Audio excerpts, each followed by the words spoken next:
Bante junjungan mulia, sudilah kiranya menerima persembahan air ini. Persembahan bakti yang dihaturkan dengan segala kerendahan, yang berdasarkan belas dan kasih-Mu yang dibacakan kepada kami.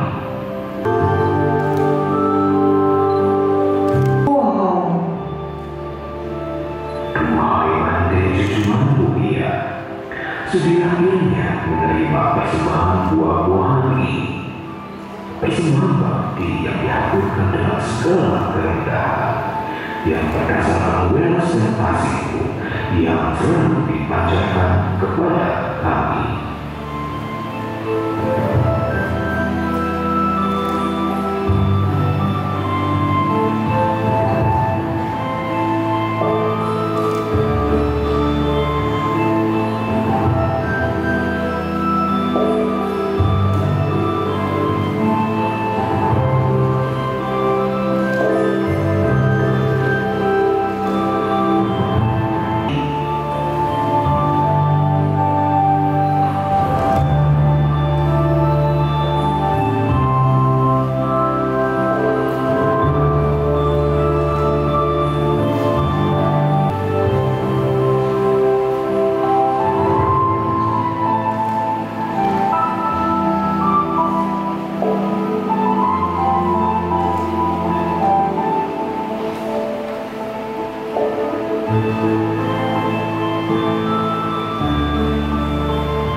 Sekumpulan bunga-bunga yang segar coraknya, sedap harum wangi dan sewa terpilih.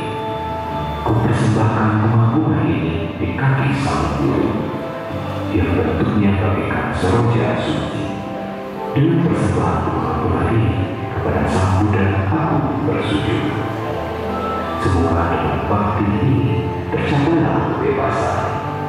Sama halnya bunga-bunga ini yang pasti akan lari. Demikian juga kepuja sangku yang sebenarnya juga menuju ke labukan.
Dengan bersama-sama membacakan sarjana keselamatan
Anak-anak siapa?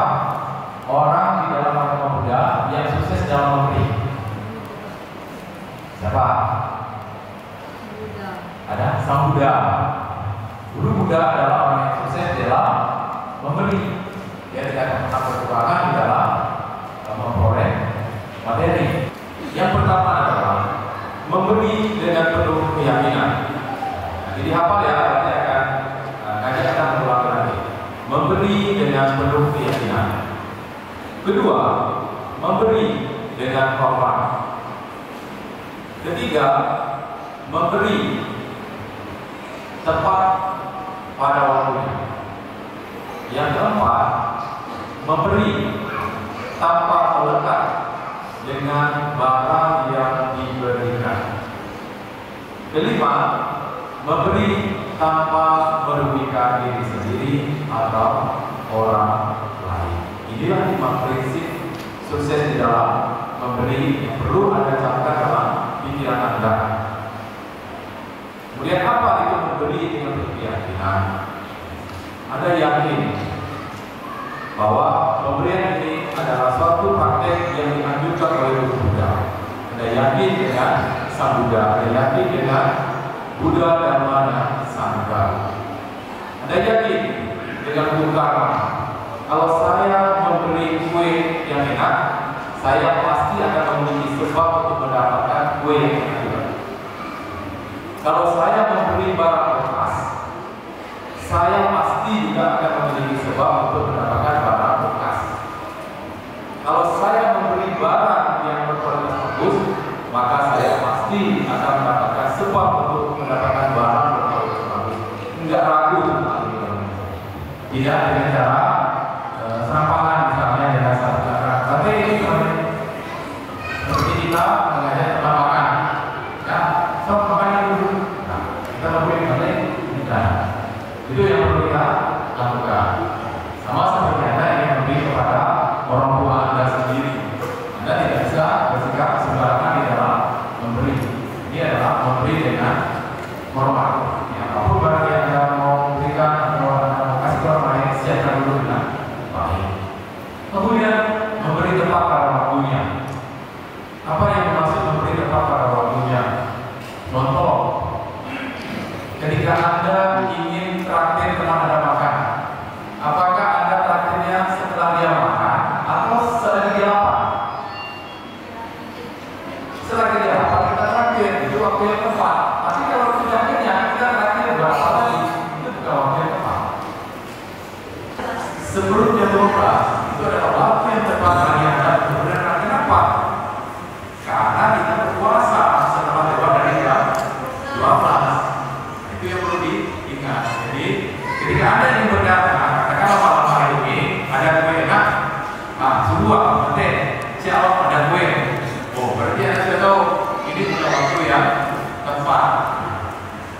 Kemudian apa yang dimaksud dengan tidak melekat dengan barang yang diberikan? Ya, contoh ketika mungkin atau bapak atau ibu di jalan luar negeri, ya, punya teman yang baik, terus dia kayaknya saya beli baju, tapi bagus itu ya, baju kaosnya. Jadi beli khusus untuk temannya ini. Ketika sampai diberikan kepada temannya berterima kasih. Seminggu kemudian ternyata yang pakai itu bukan teman itu, tapi ponakannya. Terus Anda merasa tidak senang. Kenapa baju yang saya kasih ke kamu itu kamu tidak pakai? Saya beli khusus untuk kamu, mahal loh harganya.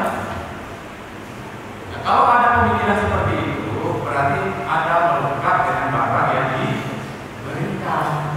Kalau Anda menyadari ini, segera Anda untuk koreksi. Ini adalah melekat dengan barang yang diberikan. Ini adalah cara yang gagal dalam memberi. Seperti itu. Bisa dimengerti ya? Kemudian tidak merugikan diri sendiri atau orang lain. Apa yang dimaksud? Ketika kita ingin memberi, jangan sampai tindakan memberi itu merugikan atau mencelakai diri sendiri atau orang lain. Contohnya, misalnya anak pas ulang tahun, ya, ingin traktir temannya dari ulang tahun, sudah tahu uangnya nggak banyak, tapi dia sebetulnya pengen makan di kedai apa? Di kedai di sini yang makannya enak, terus ada teman-teman yang makan di sana. Nah, ketika sudah makan, sudah selesai waktu membayar, Kira-kira seperti itu. Jadi inilah tidak 5 prinsip di dalam memberi yang patut kita ingat dengan baik. Lantas apa sebetulnya manfaat dari 5 prinsip ini kalau kita praktekkan? Tentu kita ingin tahu manfaatnya apa. Kalau kita memberi dengan penuh keyakinan, manfaat yang akan didapatkan adalah tentu yang namanya kekayaan materi yang berlimpah. Itu sudah pasti, karena ada hukum sebab dan akibat. Selain itu apa? Anda akan mendapatkan kehidupan yang baik dan disayangi oleh banyak orang. Seperti apa kehidupan yang baik? Ya seperti terlahir sebagai manusia dengan kesehatan yang terbaik, ya, dengan wajah yang rupawan, baik perempuan maupun laki-laki, terlahir di keluarga yang mulia, ya, kekayaan, terlahir di keluarga yang memiliki pengetahuan, terlahir di lingkungan yang baik. Itulah manfaat yang akan Anda peroleh. Sudah kaya raya, semua hal itu juga dapat. Inilah manfaat kalau kita berjalan dengan penuh keyakinan. Kalau kita berjalan dengan rapi dan hormat, apa yang akan kita dapat? Jelas, Anda akan dihormati. Anda akan dihormati oleh pasangan Anda. Karyawan-karyawan Anda akan menghormati Anda. Tidak ada karyawan yang punya pikiran buruk terhadap Anda. Semua tulus ya menghormati Anda.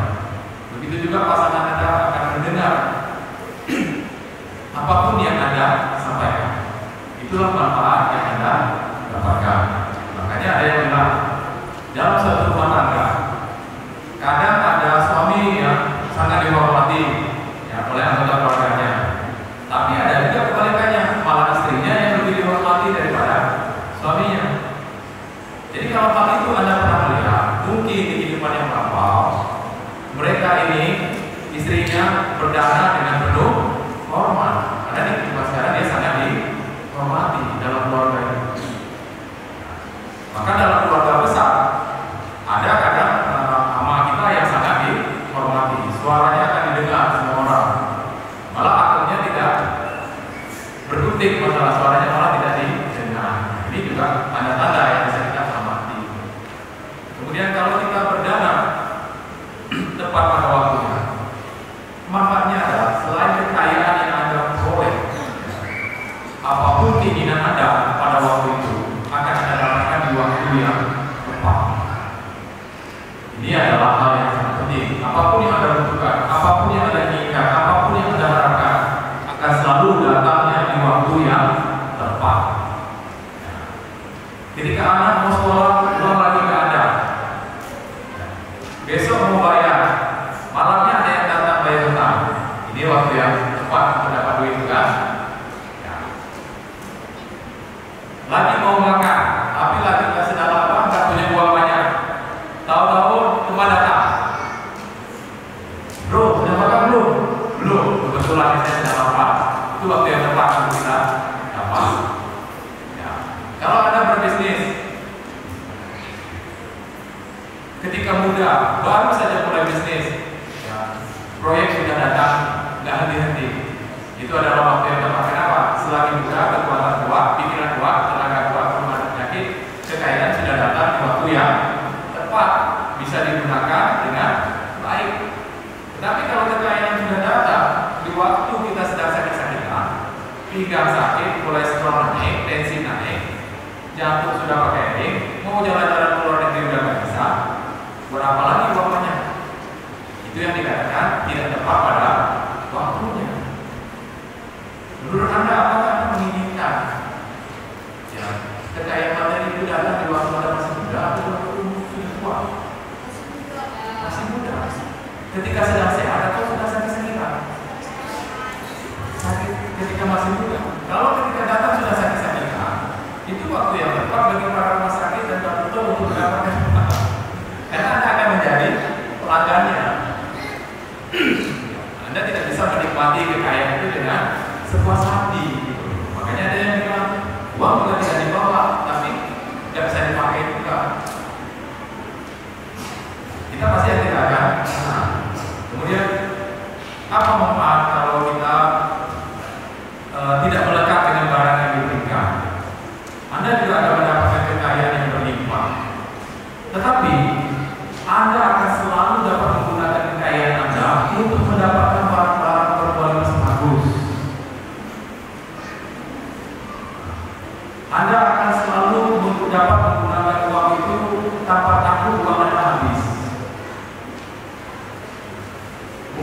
pernah melihat ada orang kaya, tapi mau makan aja dia irit?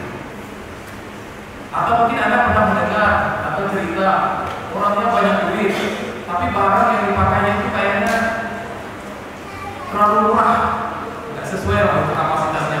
Kaya tapi pakaiannya terlalu murah. Benar kan? Nah, ini adalah ada orang kaya, tapi dia bisa menggunakan kekayaannya selalu barang-barang yang bagus, tepat, ada yang menggunakan sesuai dengan kondisi dia. Ketika dia belanja, dia menggunakan kekayaan, ketika dia berdana, punya uang miliaran, dia tidak pernah punya pikiran kalau saya dana, sering miliaran, lama-lama bisa habis uang saya. Nah, dia tidak pernah punya pemikiran seperti ini. Inilah kalau kita berdagang atau berdagang dengan barang-barang yang diberikan. Kemudian kalau kita memberi tanpa merugikan diri sendiri, Anda akan mendapatkan kehidupan yang tenang dan damai. Kaya raya, hidup tenang dan damai. Selagi muda, punya uang yang sangat banyak. Jadi kalau 5 hal itu Anda praktekkan, bayangkan, bukankah ini kehidupan yang sempurna kalau kita mengalami di dalam manusia.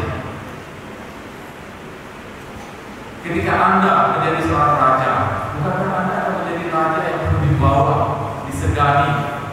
Ya, pengikut Anda semua adalah pengikut-pengikut yang setia. Ketika Anda jadi pengusaha, tidak ada karyawan Anda yang berkhianat kepada Anda. Bukankah ini suatu hal yang patut kita dapatkan? Terus bagaimana cara kita mendapatkan? Praktekkan 5 prinsip tersebut di dalam kehidupan Anda sehari-hari di dalam berdagang. Apakah itu sulit? Sulit kalau kita lupa. Tapi kita mulai malam hari ini mulai belajar mengingat. Ya, karena itu mari kita ulangi lagi 5 prinsip tersebut. Anak-anak ulangnya pakai suara yang keras ya. Biar kita yang sudah tua ini bisa lebih cepat ingatnya. Pertama, memberi dengan penuh. Memberi dengan penuh keyakinan. Lagi, memberi dengan penuh keyakinan. Kedua, memberi dengan hormat. Oke. Ketiga, memberi tepat waktu. Nah, ayo semuanya ikuti ya. Keempat, memberi tanpa melekat dengan barang yang diberikan. Kelima, memberi tanpa merugikan diri sendiri atau orang lain. Ayo sekali lagi dengan suara yang besar. Oke, sekali lagi ya. Pertama, memberi dengan penuh. Kedua, memberi dengan penuh. Ketiga, memberi tanpa tepat pada waktunya. Keempat, memberi tanpa melekat dengan barang yang diberikan.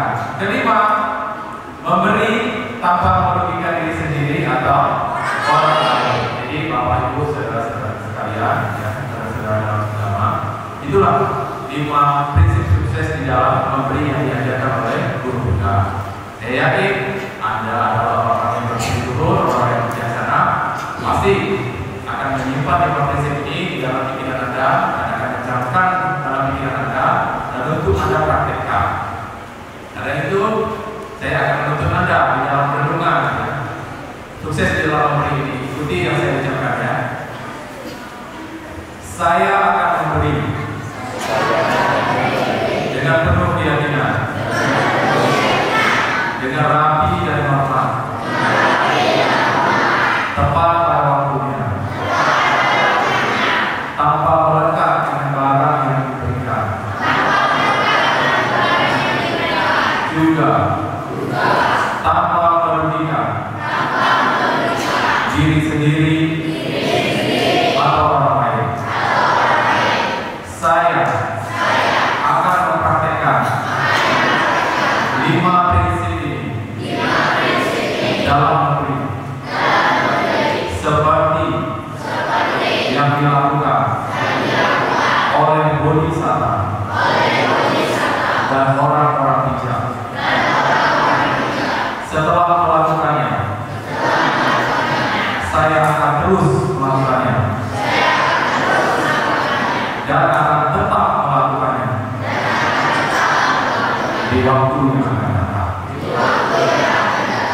Inilah renungan yang perlu ada apa. Tujuannya apa? Ketika Anda menghafal renungan ini, ketika Anda ingin memberi, Anda akan memeriksa apakah ketika Anda memberi saya ini sudah sesuai dengan 5 prinsip tersebut. Kalau misalnya belum, Anda akan memkoreksinya sebelum Anda memberi. Itu tujuannya. Nah, kemudian juga untuk evaluasi. Ketika Anda mungkin setelah memberi, kalau lupa, kecewa sama teman Anda, saya sudah kasih tahu dia barang ini bagus, barang mahal, kenapa masih ditinggal diambil? Pada ingat dengan itu tadi. Kemudian Anda menyadari ternyata saya memberi masih ada yang melekat dengan barang yang diberikan. Yang 4 tadi sudah lolos semua, oke, tapi gagal di satu ini.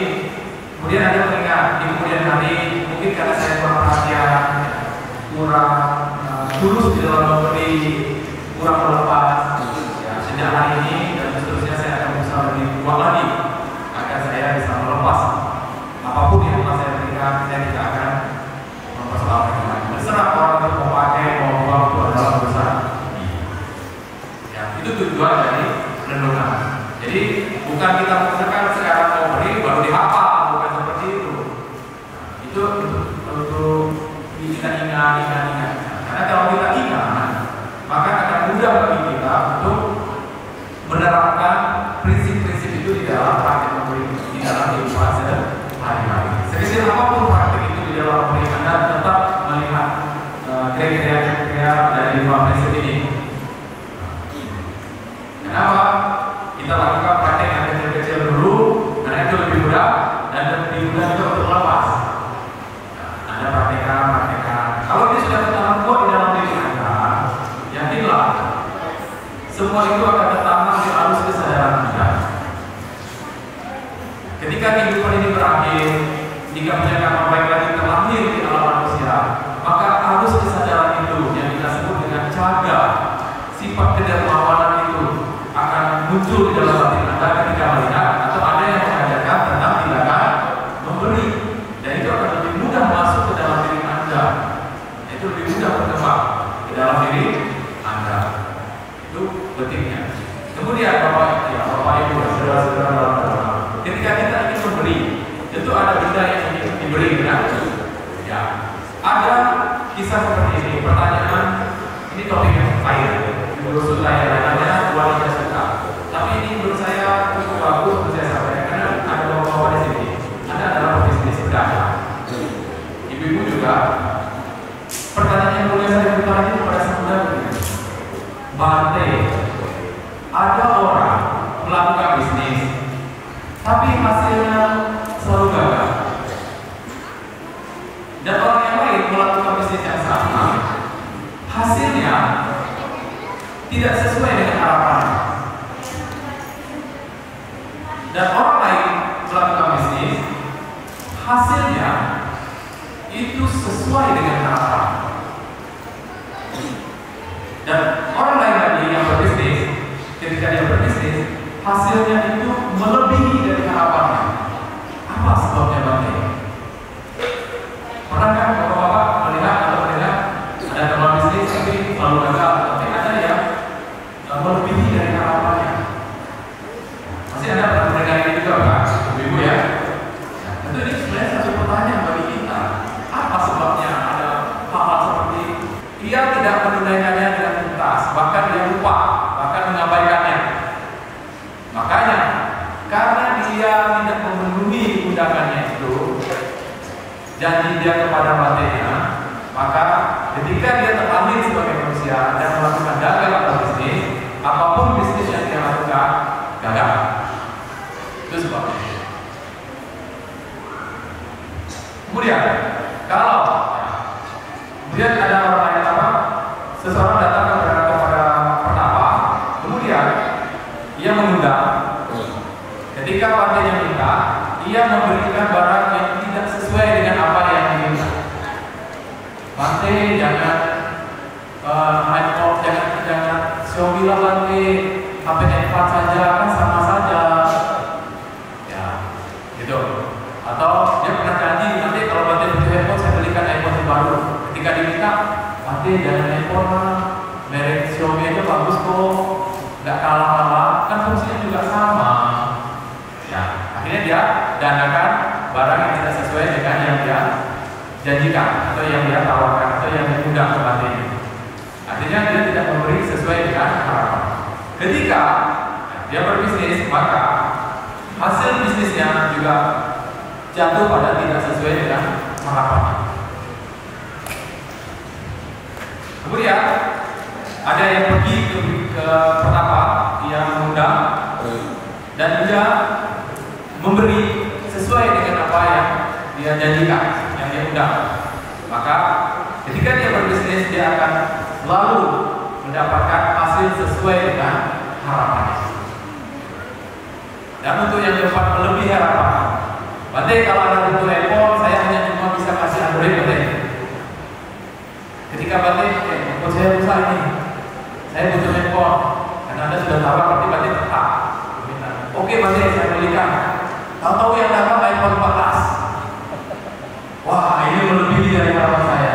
Nah, itulah saya sudah katakan. Ketika dia menjalankan bisnis, apapun bisnis yang dilakukan, dia akan selalu mendapatkan hasil-hasil yang melebihi dari harapan yang dia siapkan.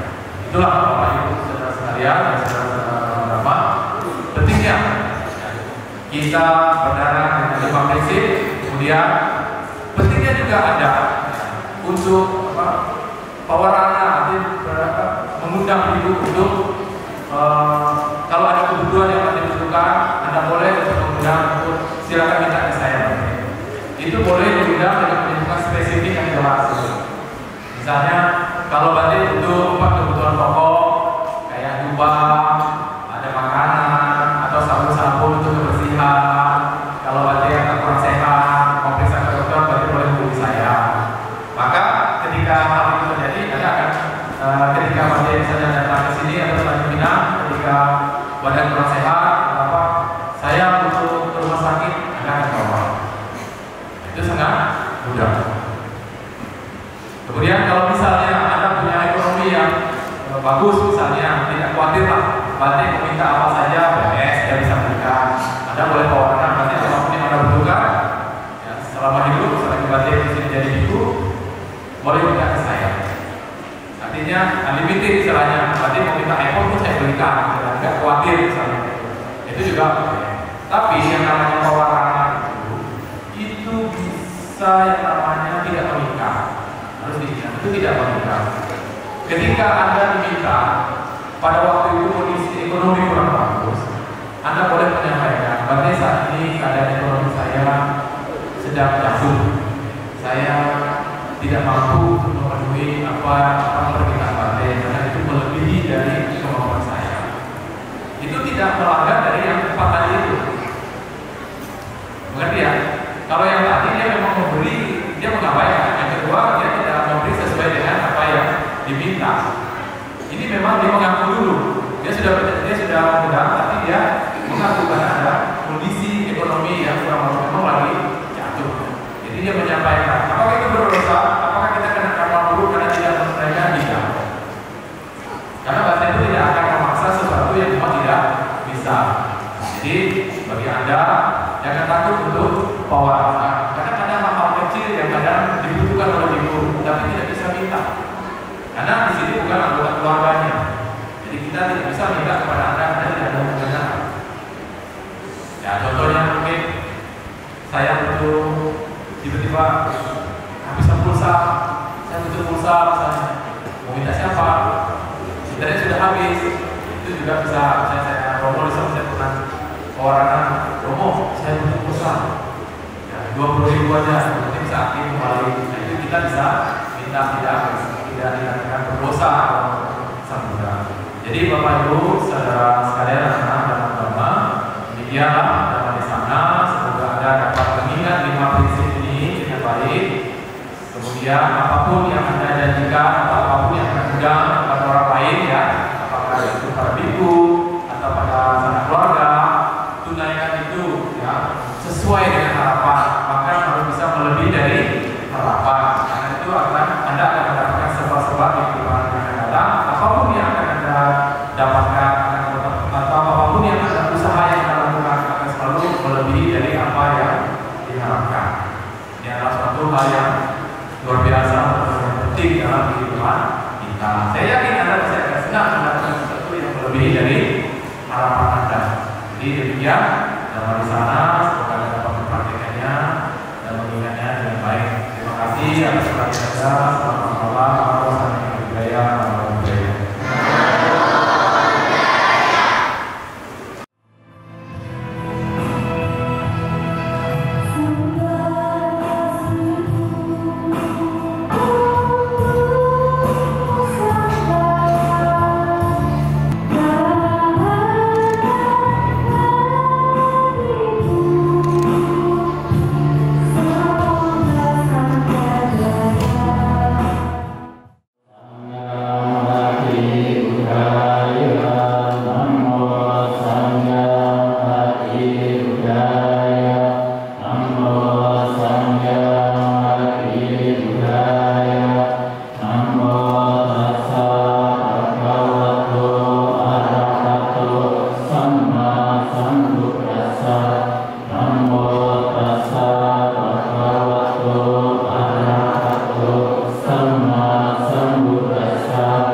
pengurus cabang Majelis Budaya Indonesia Kota Tanjung Pinang dan Kabupaten Bintan hadir pada malam ini, Romo Sultan selaku Wakil Ketua 1 dan Pak Amir selaku Wakil Ketua 3.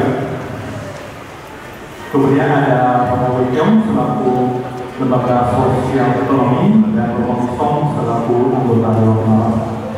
Kemudian yang kami hormati bersama juga pengurus yayasan dan pengurus wihara Samudra Sasana, Pak Swangge, kemudian Bakti Sasana, Pak Beni, Keluarga Besar Budaya Center, Pusaka Budaya Mitara, Setia Wakasanti Wakobek dan Setia Budaya Sasana Dipan, serta Bapak Ibu Guru Agama Budaya yang hadir dan ada beberapa yang berbahagia. Nama saya Budaya Agama Budaya. Seperti yang telah disampaikan oleh Ibu Sangga, bahwa masa puasa telah berakhir. Ini kita tiba di bulan Katina, sebuah waktu yang tepat bagi kita untuk mempersembahkan kebutuhan Ibu Sangga kepada demi kelestarian budaya. Adapun tempat masa kebutuhan pokok Sangga yakni berupa pakaian jubah, makanan, obat-obatan, dan tempat tinggal. Berbicara tentang tempat tinggal, jadi Kota Tanjung Pinang dan Kabupaten Bintan akan membangun sebuah kompleks rumah ibadah terpadu yang di daerah Alas Komplek. Wihara ini akan menjadi pusat perkembangan agama Buddha di Kota Tanjung Pinang dan Kabupaten Bintan. Mohon bantuan dan dukungan dari umat sekalian demi mewujudkan cita-cita luhur ini. Safari Katina yang telah disampaikan oleh Ibu Sangga tadi dimulai pada tanggal 10 Oktober 2022 dan akan berakhir pada tanggal 12 November nanti. Kegiatan Safari Katina dimulai dari Kota Batam menuju ke Kabupaten Tanjung Balai Karimun. Wilayahnya adalah Pulau Punjul, Tanjung Batu, dan Tanjung Balai Karimun sendiri. Kemudian pada hari ini datang mengunjungi ke Kijian dan besok akan ke Tanjung Pinang. Kemudian pada minggu depan akan mengunjungi ke Kabupaten Anambas serta Natuna. Puncak perayaan Katina Nasional Sangha Indonesia jatuh pada tanggal 5 November 2022 yang akan dilaksanakan di Prasada Jinang Kita Jakarta. Ibu Sangha Indonesia sebanyak kurang lebih 100 orang akan hadir dan menerima persembahyan sangha dana dari Pak Gubernur. Untuk besok, Ibu Sangga akan menghadiri puja bakti sahadana Katina di SD Bintan dan malamnya di Pusdiklat Budaya Center. Bagi yang memiliki waktu lebih, silakan datang menghadiri dan tentunya taat dengan protokol kesehatan. Selama merayakan Hari Katina, semoga apa yang telah kita berikan dan akan kepada Ibu Sangga dapat memberi manfaat bagi kita dan semuanya. Sekian sambutan dari saya. Nama saya Budaya.